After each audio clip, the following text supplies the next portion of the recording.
Welcome to Never Too Early, a YouTube series focused on unconventional talent insights for founders. I'm Lauren Ipsen, talent partner at Decibel. In each episode, we'll cover the top 5 commonly asked questions that we get from founders building their organizations for the very first time. It's never too early to learn from the best.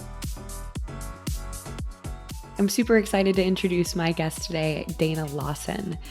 Dana is currently the CTO of Netlify, where she manages a highly effective team of over 100 engineers.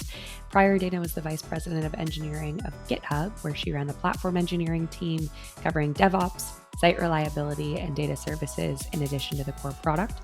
She has nearly 20 years of experience as a systems engineer and a manager. And so with that being said, Dana Lawson is one of the most qualified to answer the top 5 commonly asked questions we get from founders measuring their technical output for the very first time. Okay, Dana, welcome to the show. I'm so happy to have you. I am so happy to be here. It's always awesome to get to talk tech anytime, any place, anywhere. So I appreciate you having me on. Super excited to work through some of this with you. I just walked through your incredibly impressive professional background, but it would be amazing if you could give the listeners something about you on a personal front. So tell us something fun about you. Well, I live outside of Portland, Oregon, and even though it seems super Portlandish to have chickens, I actually have embraced it for a minute, and I have more than just chickens on my yard. But somebody asked me recently, how many chickens are too many chickens for a person? And I'm going to tell you, Lauren, the answer is 11. That is too many chickens for one human. I've run out of chicken recipes. I've burnt everybody out on chickens. People want gifts. I just give them chicken eggs. So come up to Portland, chickens. Have some chicken eggs with me. But yeah, I like to hang with the chickens for fun. It's reminding me of that Portlandia episode. Yeah. That's what it's bringing me back to. I'm telling you, I take these chicken eggs to my friends, and I know because they're they all lay different colors, and I can tell you who lays what, and I'll be like, oh, that's Tyler's egg. You're having Tyler's egg, and people are like, stop, I'm telling you what. So you've named them all? I have named them. Well, yes, me and the friends and family. It's a group effort. Chickens are weird. They have little weird personalities, so they all have names. Burnt Nugget is everybody's favorite, but she's nobody's favorite. Burnt Nugget. She's terrible. She's bad chicken. Oh my God. That's incredible. Very, very cool. That was an awesome fun fact. One of the better ones that I've gotten. Okay. So today we're going to cover the top 5 commonly asked questions that I get from founders that are measuring the output of their engineering organizations for the first time. It's something that comes up all the time, especially when you're early on as a founder and building your technical teams, and really just want to make sure that you're tracking in the right direction and not throwing people at the problem. So are you ready to tackle these with me? I am ready. Yes, let's do it. All right, let's do it. I mean, the first question is what I just spoke to. So talk to me about how you start this process and how you measure the output of the effectiveness of your organization. It really depends on where you are in your life cycle of growing your company. A lot of founders and a lot of new startups, it's you and one other person. And then it quickly, I feel like it snowballs. Then it's you and 4 other people very, very quickly because you're getting that first idea really crystallized. And a lot of people wait to kind of say, I mean, there's 2 schools of thoughts, right? The YC way of going ship fast and prove it out with the market, get it out there. And so your thoughts about scaling may be a little bit more rushed than, garnishing more user research to go, okay, how long is this going to take? And you're like, well, why does this matter? Because all of us can go and read a million books on how to measure the effective output of your team. But the reality is you want the effective output of what you're producing versus individuals. You have to look at it holistically. And especially when you're small, you get that opportunity. You don't have to look at just dashboards when you're little. At this point in the life cycle, more likely, everybody. So start putting in some systems that really show how long did it take you from getting your idea to production. And you can typically tell by, did you say you were going to do it or not during this time frame, because it is that small of a gig. Now, you're a smart founder, you're a smart engineering leader, you're like, this is not scalable, just knowing from knowing. And it's not. So you're doing the right thing right now. It's talking about it and listening to this podcast, going, okay, I am doing it with my heart right now, but how can I apply my mind? There's so many cool frameworks though that we can use incrementally. The Dora framework that's been out there for a minute is really about the 5 key metrics to use when you want to look at engineering velocity that take to do that pull request, to write that bit of code. How long did it take you to recover from a problem? Because when you have poor documentation and you don't have good practices, that time is going to be measurable. Just how often is stuff breaking? Every shipping, are you rolling back stuff a lot? And then your overall reliability, these are good indicators of engineering health. But again, when you want to look at output, I'm going to take a step back. Right. A question that I often get from founders is around, when do I know when it's time to bring additional folks into the fold? So to hire, and when do I know when maybe my current team isn't performing at the level or at the bar that I would expect? Um, Talk to me a little bit about your analysis when you're looking at your team, thinking about these types of things. When you think about scaling your team, the first thing is, again, to ensure you have good practices in place that you can remove the noise from the system. Have I, looked in and said, is there a way to optimize our productivity through some of those metrics? And you remove that. Is there more in the product roadmap that will ever humanly possible get to, knowing that we've optimized our systems as best as possible? And then you probably need to scale. Like you're just going to have to say, if we cannot ruthlessly prioritize this down to the capacity of what we're doing, and the capacity is on autopilot, then it's time to hire.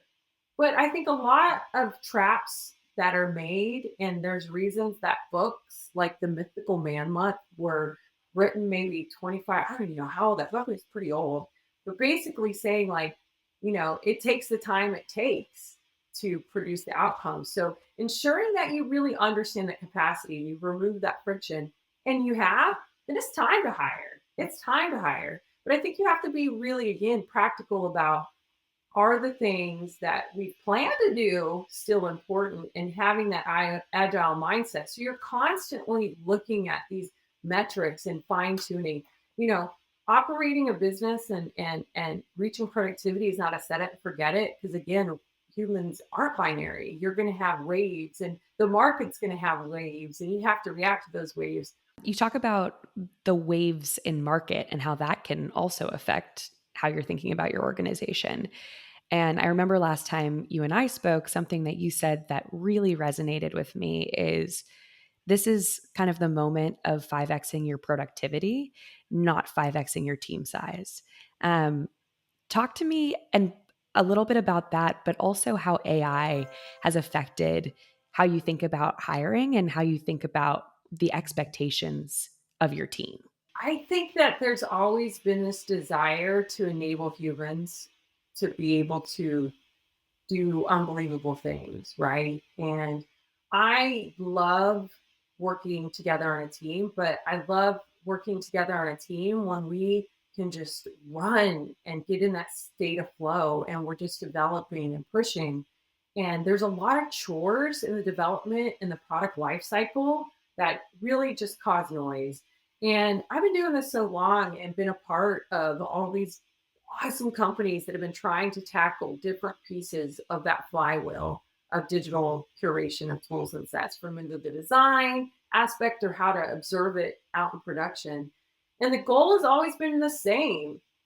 How can I help people really be productive? Because at the end of it, like, we as consumers of their productivity get to see things we never thought were imaginable. And we're in this amazing age of technology that blows my freaking mind. And I'm not one of those AI fangirls. Like, I'm very practical when it comes to it, but I'm also a technophile. I love the fact that we're pushing our understanding of what we could and couldn't do. And we continue to break those barriers as a human race, like, our grandparents couldn't believe people were on the moon, and now we're going to Mars soon. And like just little, like I don't know, are we there? I mean, there's a lot of stuff going on, but at the end of the day, when we talk about software development, engineering, technology, all the personas that make it possible, there's still a lot of chores. And, you know, DevOps, that wonderful acronym, and now it's everything ops, machine learning ops, it's all just taking those chores because we want to operationalize the chores. Nobody wants to spend any mental capital on chores. You want to spend it on creating. You want to spend it on the unsolvable problems. And so I think if you're a true believer over the years that we've taken our workflows and optimize them, then how can you not look at this opportunity to optimize those workflows with AI? And it's happening. And I think like you want to 5x that developer or that creator's creativity and thought leadership and what they do best and take away that noise versus like, cool, let me just go make you do a million more meaningless stuff. Because believe me, the meaningless stuff is going to be taken care of because AI is really good at repeatable patterns. It's not good at brand novel new stuff. Humans are. And maybe AI will get there, but we're not there yet. And I think that there's so many dang chores to be done. That's going to be awesome. It's going to be awesome for developers. They'll get to like not worry about it no more. Yeah. And I think it's across the board, right? I mean, definitely for developers because there's so much that you need to do from a documentation standpoint and making sure everyone's on the same page. That's just, yeah, all of it. I find it too on the talent side. It comes up all the time where, if I can do some of this market mapping through Chat GPT, if I can think about ways to quickly pitch all of these portfolio companies in the most effective way, then I can work on the art of it, which is like understanding my candidates, understanding what they're looking for, and really going deep with them and building strong relationships. And that's why we're all in our careers, right? Is to do the artsy, fun stuff that makes us great, not just to do the wash, rinse, repeat. So I totally agree. I think it's a really fun time to be in tech across the board. Yeah. All right. So talk to me a little bit about how you determine the best structure for your organizations. You've obviously worked at lots of different companies at lots of different stages of growth. How do you think about how to structure these organizations? And when we look at it and take it a step deeper, if you could walk us through kind of direct manager to individual reports and how you think about the support that's needed.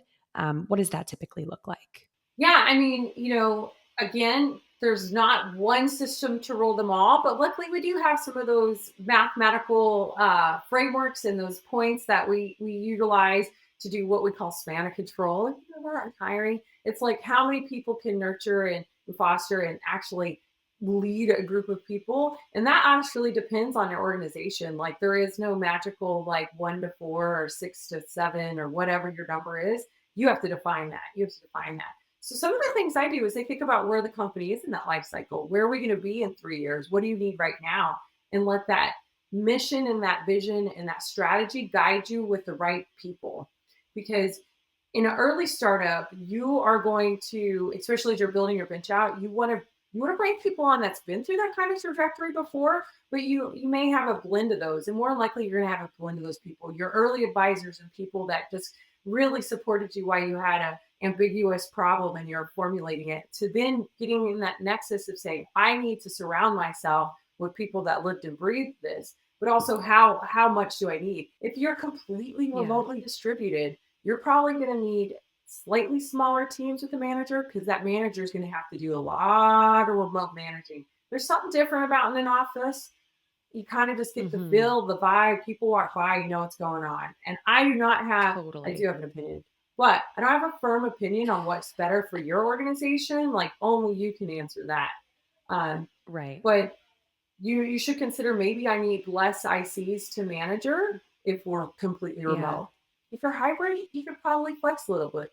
But I'll also say over time, as those teams really get to gel and know each other and they have their own systems and ceremonies in place, Your managers are growing too. They probably can then have more people. But when you're starting out curating the team, try to find the right size for your environment. How many people can be effective in the environment and what are we building? And that's going to help you model that in. Okay, so this is an area that actually comes up all the time, especially when you're speaking to culture, right? And Mhm. you don't want to rock the boat. And there's people that have been there in the early days that have a lot of strong rapport and credibility. How do you know when to tap someone and promote them internally, and when it's time to probably bring in a new external force to join the team? That's a hard one.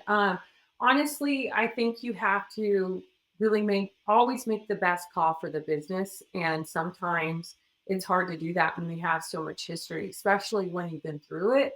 And again, thinking about that person that you started with may not be the person that you need at that moment anymore because maybe they've outgrown their role. Maybe the company's outgrown them. That doesn't mean that there's not still opportunities, but mentorship and coaching. And usually, a lot of this times is you can get by with a lot of talent that doesn't have the experience. We all have been given a shot somewhere. Um, but typically, you're at this phase where you don't have anybody else. And I say, if there's nobody else that's lived this experience on your team, you need to find somebody that has to help guide those people. And that's going to help steer you on where it's time to make a bet. So I've been in that situation multiple times where I will come in to a company and there is the employee number four, that like literally they're employee number four, and maybe they started as a senior engineer and now they are a principal engineer, but they've never worked anywhere else but your gig. They only know your work process. Now, sometimes startups can or they always overinflate titles. Um, but I think this is where you really put some rigor into the levels, like your career levels, the jobs to be done. There's lots of frameworks out there how we as leaders define where people are in the industry at what they can bring and you utilize that. And so you got to remove the person in that equation of going, is it time to internally promote or is it time to bring somebody in and say, what job to be done needs to happen? Has this person demonstrated those skill sets before? And if they haven't, maybe they have at a previous job, then you need to go through the rigor of interviewing just like you would externally. You know, I would say, have you done this? Like interview them. I interview internal candidates all the time. But if they can't meet that job requirements and you can't take a little risk, because maybe you don't have time for risk to teach somebody to do the job. And there's also the Peter principle. You got to promote on potential, you promote on output. And so if you haven't given them that opportunity, then no, they're not ready. Did you give them that opportunity and they've succeeded? Promote internally. You're going to take some risk with it. Can they do the job to be done? Have they had that experience? Would you hire them off the street?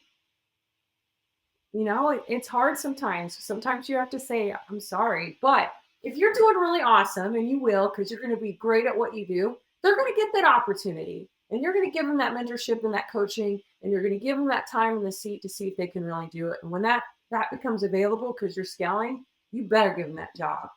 Don't forget it. But Yeah. I think it's a tough one, especially when you have to make those hard calls because you have you have a business to run first and foremost. Right. Like you have a business to run, and the way that you take care of your people is making that business succeed. You spoke to something that I think also comes up pretty regularly, which is, when folks have worked for an organization for a couple of years and then get put through an interview process, sometimes it can throw them off, right?